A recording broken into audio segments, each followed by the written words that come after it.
Malihim na tinitingnan at pinagmamasdan muli ni Jared ang larawan ng asawa niyang matagal nang missing dahil sa pag-crash noon ng eroplanong sinakyan nito pauwing Silay. Taga Silay City, Negros Occidental si Macy Mendres, ang dati niyang asawa. Nakilala niya ito noon nang dinala siya ng kaibigang si Rico na umattend ng wedding party ng pinsan nito doon sa Silay dahil doon ang pinsan nito nakapag-asawa. Isang probinsya ng Silay ang napuntahan nila kung saan iniheld ang kasal ng pinsan ng kaibigan. At doon niya unang nakita ang asawang si Macy. Isa itong probinsya ng taga Negros, Silay City at galing lamang sa mahirap na pamilya. Naglalako lamang ito ng mga kakanin at nakabestidang luma at pinaresa ng tsinelas ang suot nito nung una niya itong makita. Nang tiningnan niya ang buong mukha ng dalaga, inatigilan pa siya dahil sa kakaibang gandang taglay nito. Matangos ang ilong at manipis ang labi at may malalantik na eyelashes. Medyo curly ang buhok nito na hanggang puwet ang haba noon. Para itong Maria Clara sa kanyang paningin dahil mahinhin din itong kumilos. Kahit laking probinsya ito ay may angkin itong kakinisan at kaputian sa balat. Abala ito ng araw na iyon sa pagsusukli ng mga bumibili sa inilalako nitong mga kakanin. At isa na si Jared na lumapit dito ng mga sandaling iyon. Natigilan naman ito nang makita siyang nasa giliran siya nito at na-amuse pa siya nang makitang tila nahihiya itong napatingin sa kanya. Pwede ko bang makilala ang pinakamagandang babaeng nakikita ko ngayon dito? Nakangiti niyang tanong dito. Namula ang pisngi nito. Nag-blush ito sa kanyang sinasabi. Parang gusto nitong magsalita ngunit mukhang napipilan ito ng mga oras na iyon dahil sa kanyang presensya. Nagsialisa na ang mga bumibili sa paninda nito pagkatapos nitong masuklian ng mga customer nito. Anitong nag-aalilangan. Ako nga pala si Jared Dominguez. Ikaw magandang binibini. Anong pangalan mo? Tanong niya dito na hindi hiniwalayan ng mga tingin ang dalagang probinsyana. Ako nga pala si Macy. Macy Mendres. Sagot dito sa kanya na nagbaba agad ng tingin. Nice meeting you, Macy. You're so beautiful at hindi ako magsasawang pagmasdan ka. Wika ni Jared dito. Mas lalo itong namula sa kanyang mga sinabi at napipilitan itong muling nag-angat ng tingin sa kanya kaya ilang sandali naman silang nagkatitigan sa isa't isa. Oh God, she's really beautiful. Iyon ang isinisigaw ng isipan ni Jared. Kaya mula noon ay hindi na tumigil pa si Jared na hindi mapasagot ang probinsya ng binibini na agad-agad bumihag sa kanyang puso. Nagulat na lang ito ng pagdating nito mula sa pagtitinda ay nakaabang na siya dito. Anak, Macy. May bisita ka. Naku, kanina pa si Sir Jared na naghihintay sa'yo. Matamis ang iting salubong ni Aling Solesa sa anak nitong si Macy. Nakikita na naman niya sa mukha ni Macy na parang nahihiya na naman ito sa kanya at sabay tingin ito sa buong bahay nila. Ang duda niya nahihiya ito sa kanya dahil mahirap lang ang mga ito. Lalo pa't maliit lang ang bahay ng mga magulang nito at gawa lamang sa kahoy at dahon ng niyog ang bubong. Nanlaki pa ang mga mata nito nang sinalubong niya ito at agad na ibinigay dito ang mamahaling bulaklak na in-order niya para lang ibigay kay Macy. Flowers for you, and I hope you like it, Macy. Nakangiting wika niya rito at sabay na kinindatan nito. Salamat po, sir. Tila kinakabahan pantugon nito at parang nanginginig ang kamay na tinanggap nito ang kanyang mga bulaklak na ibinigay. Nang makita ni Jared na binigyan sila ng pagkakataong makapag-usap ni Macy sa mga magulang nito, ay natuwa naman siya. Macy, sambit niya sa pangalan nito. Muli naman nagtama ang kanilang mga mata. Sa isip ni Jared ay napakasarap sigurong halikan ng mga labi nito na natural na mapupula. Sir Jared, sambit din ito. I love you, Macy, and I want you to be my girlfriend. Pagtatapat niya dito. Alam ko naman po na gusto niyo po ako, sir. Ani Macy, huwag kang mag-sir sa akin at huwag mo akong pupuin. Ngayon nagtapat na ako sa iyo, pwede ko bang malaman kung anong kasagutan mo? Sana, hindi na ako mabibigo, Macy, at tugunin mo din at mahalin mo pa rin ako. Ani Jared kay Macy. Sa unang pagkakataon ay nakita naman ni Jared na ngumiti ng matamis si Macy sa kanya na mas lalong dumagdag pa ng kagandahan nito kaya mas lalo naman siyang na-in-love dito. Sana, bigyan mo naman ako ng time upang pag-isipan ko kung tatanggapin ba kita o hindi. Sabi ni Macy dito. No problem. At sana sa pagbabalik ko dito ay handa ka nang sabihin sa akin ang tungkol sa kasagutan mo. Wika niya rito. Hindi naman nagtagal ang panliligaw ni Jared sa kanya. At syempre, iniibig din siya agad ng dalaga dahil bihira lang ang babaeng hindi magkakagusto kay Jared. Bukod sa mayaman at may impluwensyang pamilyang pinanggagalingan, ay napakagwapo din ang binata. Mahal din kita, Sir Jared. Wika nito sa kanya. Nakita naman ni Macy ang sobrang tuwa sa mukha ng mga sandaling iyon ni Jared. Oh, salamat Macy. Parang ayoko na yatang lumayo sa tabi mo. Tuwan-tuwang wika nito. Pagkatapos ng pamamanhika ni Jared sa bahay ng dalaga ay agad niya itong binihag at dinala sa Makati City at pinatira sa kanilang mansyon sa mga Dominguez. Hindi pa sila kasi pwedeng maikasal dahil 17 years old pa lang noon si Macy at siya'y 21 years old. Galit na galit ang ina ni Jared noon at malaki ang pag-ayaw nito kay Macy para sa kanilang uniko iho. Pero matigas din si Jared dahil mahal na mahal nito si Macy. At katunayan nga'y pinakasalan niya talaga ito pagkatapos na mag-18th birthday ito. Pagkatapos ng wedding party ni na Jared at Macy ay kinabukasan naman ay isinilang nito ang unang anak nila. Lalaki ang sanggol at pinangalanan nila itong John. Mas lalong gumanda si Macy pagkalipas ng 5 taon dahil marunong na siya sa pag-aayos ng sarili, lalo na sa pananamit. Dahilan iyon upang lalong napamahal ito kay Jared. 5 years old na din si John at mahal na mahal ito ng ama at ina, pati na din ng lolo at lola nito ay mahal na mahal ito. Kahit hindi gusto ng mga ito ang ina ni John na si Macy. Isang mabait at maalagaing asawa at ina si Macy kina Jared at John.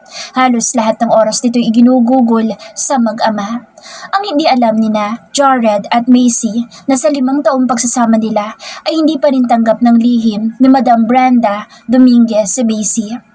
Isang hindi inaasahang biglang pag-alis ni Macy noon pauwing Silay dahil nasa hospital daw ang ina nito. Umuwi ito patungong Silay, sakay ng isang eroplano. Sa kasawi ang palad ay nagkaroon daw ng problema ang sinakyang eroplano nito sa ng pagkacrash nito. 6 ang namatay, 5 ang survivor at 4 ang missing, kabilang na sa missing doon ay ang asawang si Macy. Liham namang ikinatuwa ng ina ni Jared ang pagka-missing ni Macy.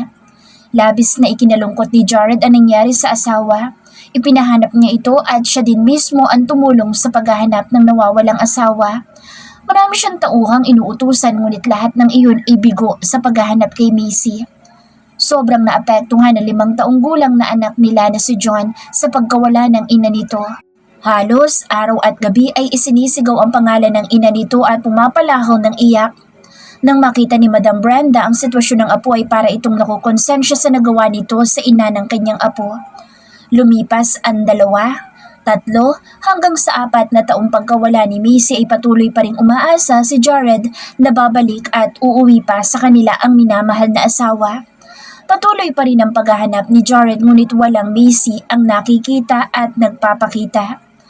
9 na taong gulang na si John, lumaki itong may bahid na kalungkutan sa muka.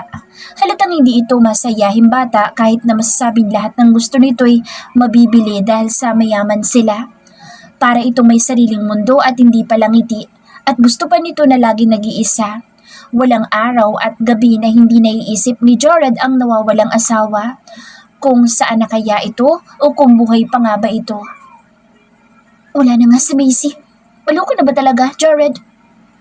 Kailan mo matatanggap na wala ng asawa mo? Magpa 5 years na siyang missing. Patay na siya? Galit na asik ni Madam Brenda Dominguez sa anak na si Jared. Tanging katahimikan lang ang isinagot ni Jared sa kanyang ina.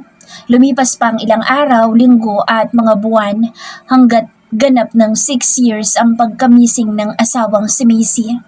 Sumuko na nga si Jared sa paghihintay at paghahanap. Nawala na siya ng pag-asang babalik pa ito at buhay pa nga ba ito. Isang araw ay dinala ni Madam Brenda ang anak ng kumare nito, si Grace Veneracion. Isang liberated at magandang babae na galing pa sa Amerika. Isa itong modelo at mayaman din ng pamilya. Nagkarelasyon nga si Jared at Grace at pinakasalan ang modelo sa isang beach resort na pag-aari lang din ng mga Veneracion. Isang ingrandeng kasalan ang naganap doon dahil yun ang gusto ng kapwa magulang ni na Jared at Greta. Napatda ang pag-iisip ni Jared habang hawak-hawak ang larawan ng nawawalan dating asawa nang may biglang nagsalita sa kanyang likuran. Si Greta iyon. At mabilis na inagaw ang larawang kanyang hawak. Nalilisik sa galit ang mga mata ni Grace na pinunit ng ilang beses ang larawan ni Macy. How dare you, Jared!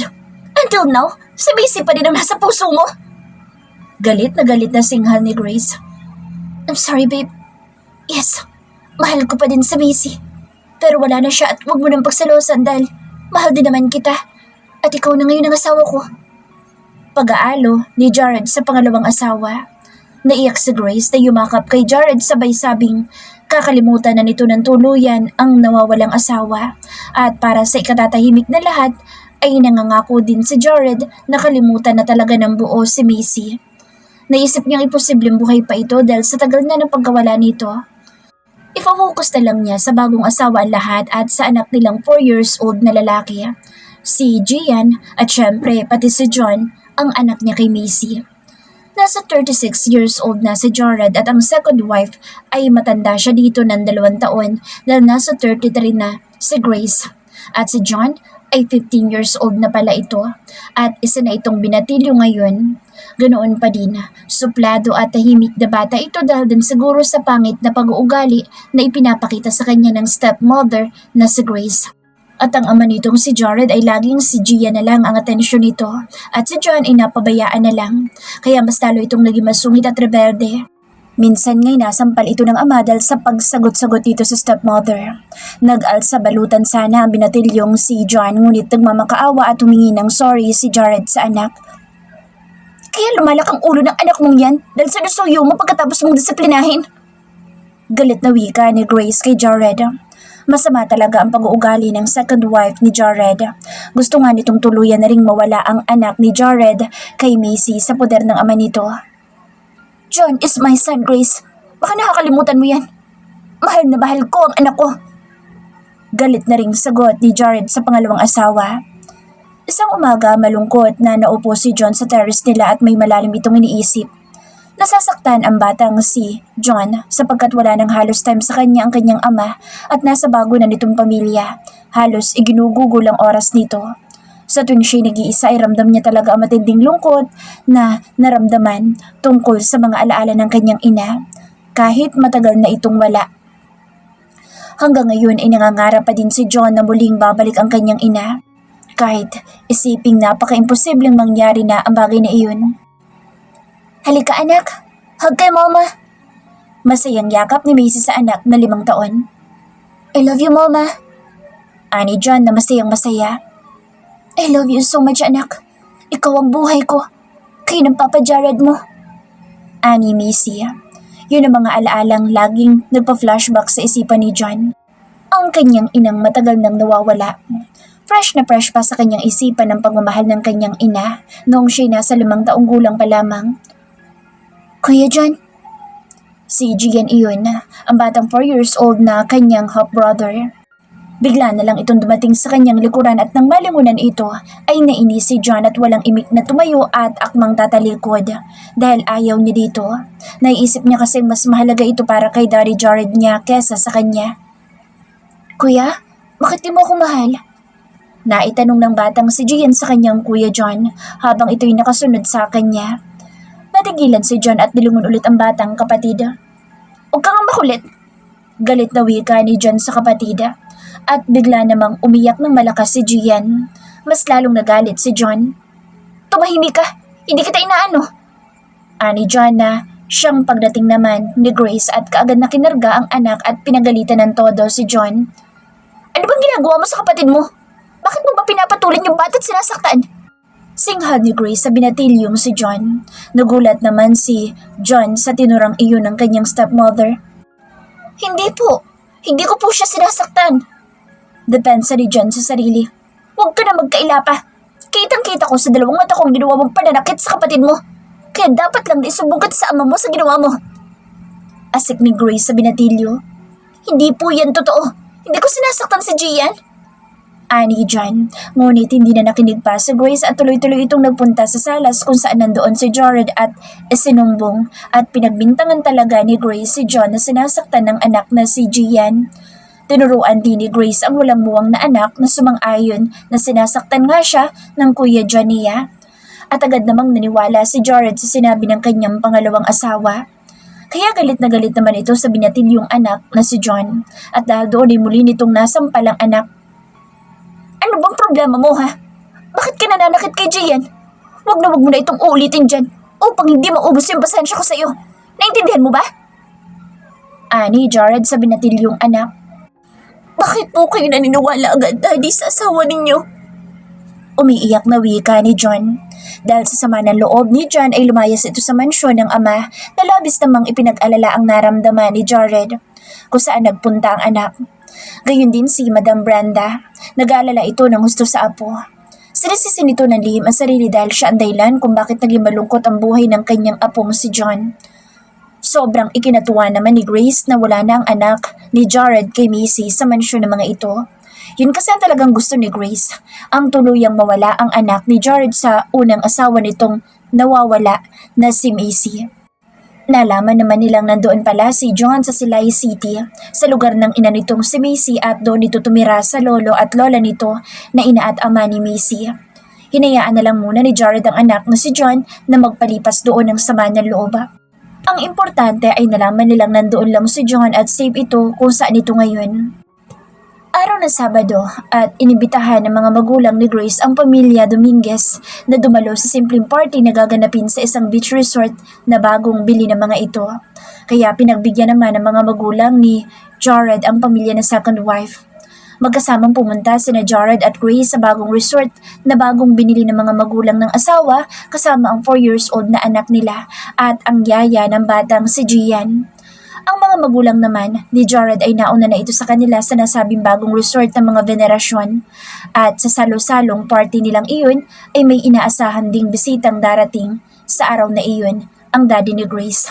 Ang kasosyo nito sa negosyo na si Mr. Ferdinand Laganada. Isa itong secret millionaire na businessman sa buong Pilipinas. Ilang years na din itong biyudo at ngayon ay may balita silang may bago na daw itong asawa na nasa 30 plus pa lang ang edad ng babae. Samantalang ang secret millionaire na ito ay nasa 60 na ang edad nito. Dating nanirahan ng mga ito sa Canada pero ngayon ay 3 taon na ito sa Pilipinas. Buhat nang nagbalik ito kasama ang asawa nito. Nasa isang cottage sila at nakapwesto na sa isang mahabang table ang mga nakahandang pagkain.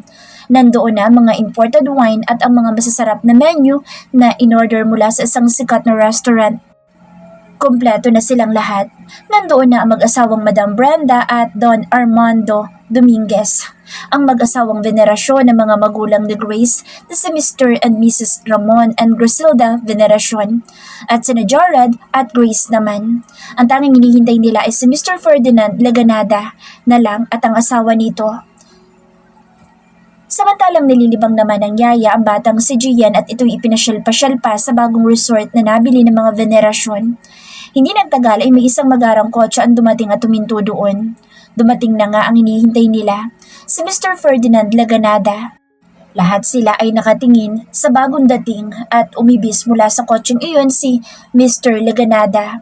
At kasunod naman noon ay ang isang napakagandang babaeng kasama nito. Naka-apresyete pa ito sa braso ng secret millionaire. Kahit distansya pa ang mga bagong dumating ay nasisiguro nilang napakaganda ng babae, lalo na at nasa malapitan ito.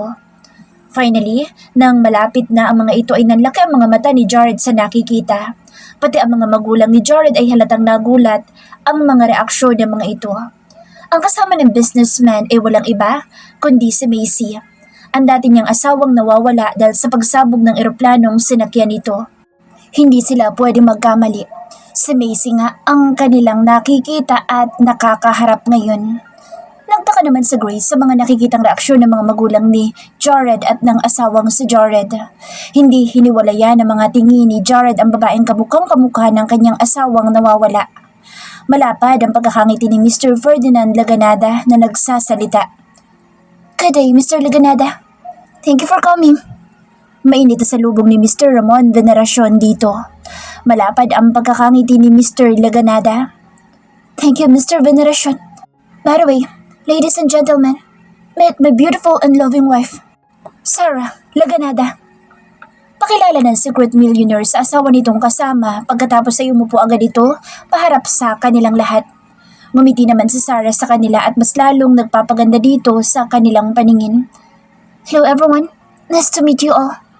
Mahinhing wika ni Sarah at matamis ang mga ngiting muling ibinigay sa kanila at kaagad na napaupo din sa tabi ng asawang secret millionaire. Hindi napigilan ni Jared ang mapatayo dahil hindi siya pwede magkamali. Ang babaeng kaharap nila ngayon na ipinakilalang asawa ng business partner ng ama ni Grace ay walang iba kundi ang kanyang nawawalang asawang si Macy. Macy! Ikaw si Macy! Ang aking nawawalang asawa 10 taon nang nakalipas! Desperadang wika ni Jared sa harap ng secret millionaire na asawa ni Sarah. Natigilan ang lahat na halatang nagulat sa biglang pagtayo ni Jared at sa sinasabi nito. At nagkatinginan ang lahat at natahimik. Tumingin ang asawa ni Mr. Laganada kay Jared at nagtama ang kanilang mga mata. Ito nga si Macy. Sa paraan ng pagtingin nito ay ganoon din ito. At kaedad lang din ito ng nawawala niyang asawa. 32 na si Macy sa ngayon at ang babaeng ito ay tansya niya na sa 30 plus na rin ito. Pero bakit hindi siya kilala ng asawa? You're a big mistake. I'm not Macy. Naguguluhang sagot na wika nito at nagtatakang tiningnan siya nito. No! You're my wife! Kilala kita! Hindi ako pwede magkamali. Ikaw ang aking asawa! Sobrang napapahiya naman ang mga magulang ni Grace sa ginawa ni Jared at samantalang ang mga magulang naman ni Jared ay parang natameme ang mga ito at hindi nakapagsalita dahil maging ang mga ito'y nakikita ang malaking pagkakahawig ni Sarah at ng dating asawa ng kanilang anak na si Macy. Galit namang hinila ni Grace si Jared palayo sa kinaroroonan ng lahat at doon sa malayo sila nagtalo dahil iginigii talaga ni Jared na si Sarah ay ang kanyang asawang si Macy. Hindi ako pwede magkamali. Siya ang asawa ko, Grace. Siya si Macy! Mariing wika ni Jared kay Grace. Nasampal ni Grace ng 2 beses si Jared dahil sa matinding pagsiselos na nararamdaman nito sa mga oras na iyon kay Macy sa katauhan ni Sarah Laganada. Tumigil ka, Jared! Bakit hanggang ngayon umaasa ka pa rin buhay ang asawa mo? Magkamukha lang sila! Tigilan mo, pagilasyon mong siyang asawa mong nawawala! Sunod-sunod na sigaw ni Grace at napaiyak na din ito dahil nasasaktan talaga siya sa mga oras na iyon. I'm sorry, pero ramdam kong siya ang asawa ko. Patawad, Grace, pero matagal ko nang hinahangad ang pagkakataong ito na muli siyang makita at muli siyang magbalik. Nahirapang wikang muli ni Jared. Sobrang sakit ng nararamdaman niya ng mga sandaling iyon na nakita nga niyang muli ang kanyang asawa pero hindi naman siya nito nakikilala. Dahil sa skandalong nangyari ay kaagad na nagpaalam na umuwi sina Mr. Ferdinand Laganada at ang asawa nitong si Sarah sa mag-asawang venerasyon. Humingi naman ang paumanhin na mag-asawang venerasyon sa mga ito at ganoon din ang mga magulang ni Jared. Pagkatapos makaalis na mag-asawang Laganada ay umuwi na din sila.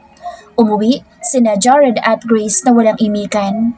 Para kay Grace ay nasisira ang araw niya dahil sa nangyari kanina. Sa isip naman ni Jared ay hindi siya titigil hanggat hindi niya nalalaman ang totoong pagkatao ng asawa ng secret millionaire na si Mr. Ferdinand Laganada. Hahalungkatin niya kung sino ba talaga ito at alam niyang malaki ang posibilidad na ito talaga ang kanyang asawa. Nagtanong-tanong si Jared kung saan nakatira ang mag-asawang Ferdinand at Sarah at kung saan ang bahay ni Ferdinand Laganada. At dahil sa kanyang hangad ay natuntun naman niya iyon agad. Isang araw ay nagpunta si Jared kung saan nakatira ang mag-asawang Laganada.